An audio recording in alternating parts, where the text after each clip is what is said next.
Welcome to the Raga Music Series. In this video, I'm going to explain this series, but this series actually functions as a model for how all the subsequent series will be uploaded onto this YouTube channel and how this project will sort of unfold.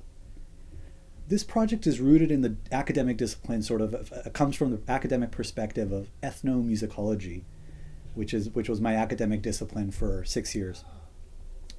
Ethnomusicology is at its core a look at music through its cultural context, a look at music through its many layers of meaning: political, social, economic, identity issues, politics, culture. Music is an amazingly rich object to look at, to understand a lot beyond sort of just the music, as it were. In this series, and in each series, we take at the core of the series a performance video. In this case, it was Raga Des.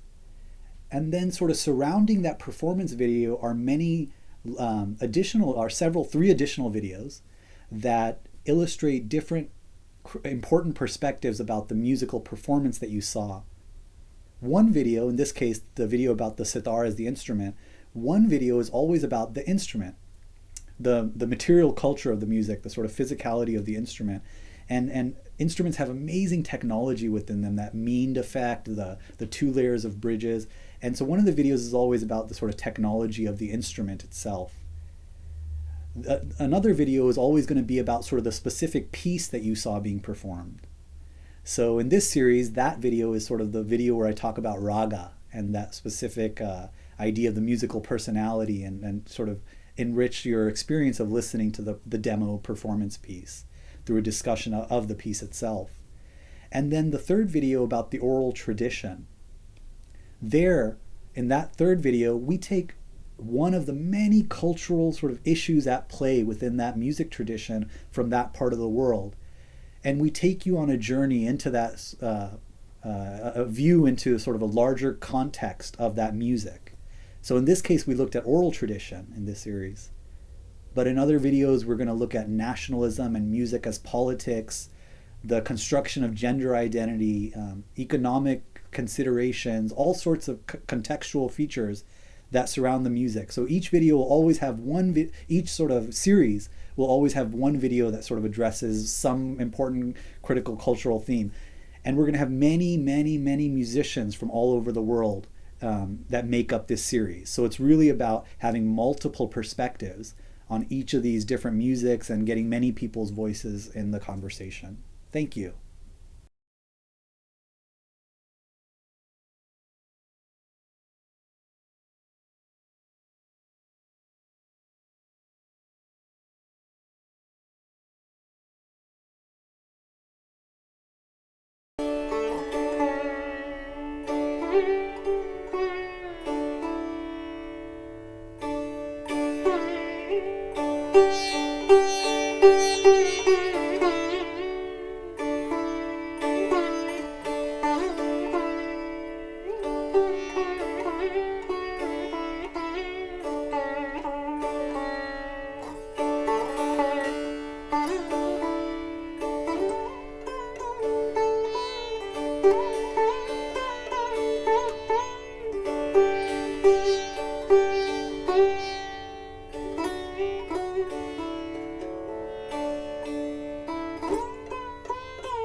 Here we're talking about the oral tradition of Indian classical music, of Raga music. The way the music is taught and learned. That's the focus of this video here. Indian classical music has long been regarded as an oral tradition of the musical world. It's taught one-on-one from a master to a pupil, master to apprentice, guru to shishya. I myself have been learning sitar in this guru-shishya context from one of the world's greatest sitar players, Ustad Shujat Khan. I learned from him one-on-one largely, sometimes with a couple other students, but we're not writing the information down. He's singing it to us or playing it, and we're just quickly trying to absorb it and memorize it and then go home and practice it as much as we possibly can. And this process unfolds over years and years and decades and decades. And a close, intimate relationship with the guru is a really key part to Indian music, Indian classical music as an oral tradition. Very close relationship between the master and the apprentice. And trying to imbibe everything that they are, musically and otherwise as well, is an important part of the oral tradition of Indian classical music. One of the important features that's contemporary and a sort of adaptation of the oral tradition is happening digitally, as many music masters, leaders of the field, are going online, teaching via Skype, teaching via YouTube, putting up websites and sort of engaging in the learning and teaching of this music via online capacities.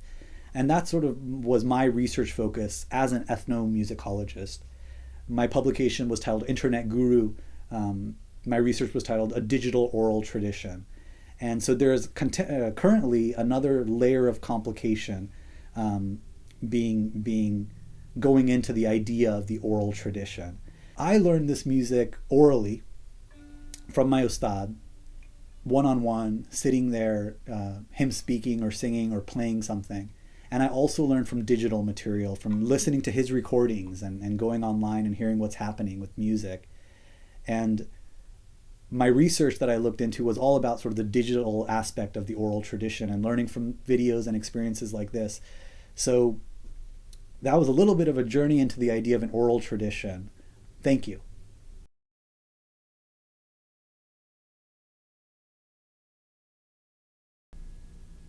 So here we're talking about raga, and we're going to take a few initial steps in our journey to understand raga, a really complicated concept and many layers to a raga, many pieces of the puzzle that go into creating the magic of a raga. But like any journey, it starts with the first step. So let's take some first steps with this concept of raga. I like to call this raga music. This music I'm playing, it's from India, from South Asia, Indian classical music, North Indian classical music to be more specific. However, it's also played in Bangladesh. It's also played in Pakistan, Afghanistan, Nepal, the US, California, and in fact all over the world. I think raga music really hits the core of this music really well, that concept. So going with that, let's talk about what is a raga. A raga is a musical personality. It's a set of rules that are then improvised within, and the rules are adhered to and then also bent slightly in different moments by different musicians.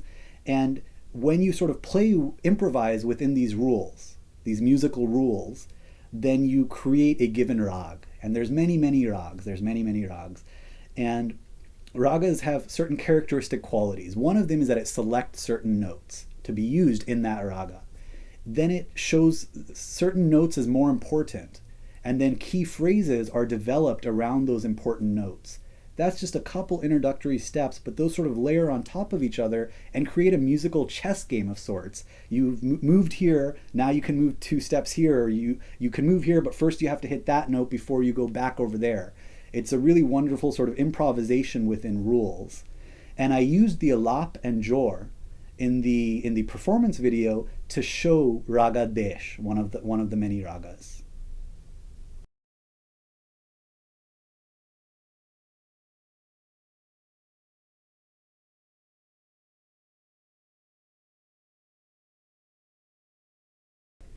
So we're talking about the sitar here, and I'm going to explain a couple central features about this instrument. It's a really complicated instrument. There's a lot going on, but I'd like to get across a couple sort of main features of this instrument. First, in terms of construction, this round part here is a gourd. It's a pumpkin gourd that's grown in the ground.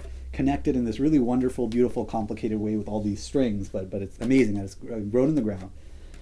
I'd like to explain these two layers of strings here are a really important feature of the sitar. These are two bridges here on which all of the strings rest. There's two layers essentially of bridges and two layers of strings, or two rows of strings, one on top of the other. We only play this top layer, and sort of that's on this top larger bridge right here, and it sort of goes over and connects to all these large pegs right up here. There's a second bridge, a lower, smaller bridge, that connects with all, that's got a row of strings right on top that connects with all these smaller pegs right here, and that's a set of strings called the sympathetic strings, and the purpose there is quite amazing. It's a natural synthesizer effect. Whatever you play on this top layer of strings with your fingers, with your right hand, with your left hand, triggers sympathetically that lower layer of strings to ring out to that pitch that's tuned in exact accordance with the note you're actually playing. So it's got to be tuned just right. And so if I just play all of the sympathetic strings in a row, it sounds like this.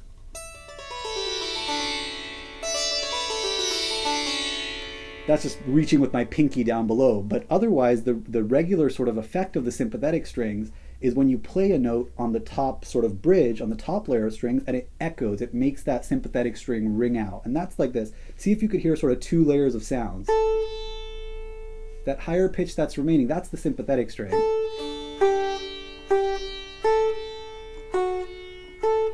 Sympathetic string, one really important thing about the sitar. The other really central thing that I'd like to explain to you about the sitar is the concept of pulling the string. This is a concept called meend. Meend is essentially the pulling of the string, and it's really prevalent on sitar in most Indian classical instruments, and it's a concept that really derives from voice, and it's the idea of playing between the notes and sort of using all the space instead of distinct staccato pitches. So a phrase like this with meend and with pulling would go.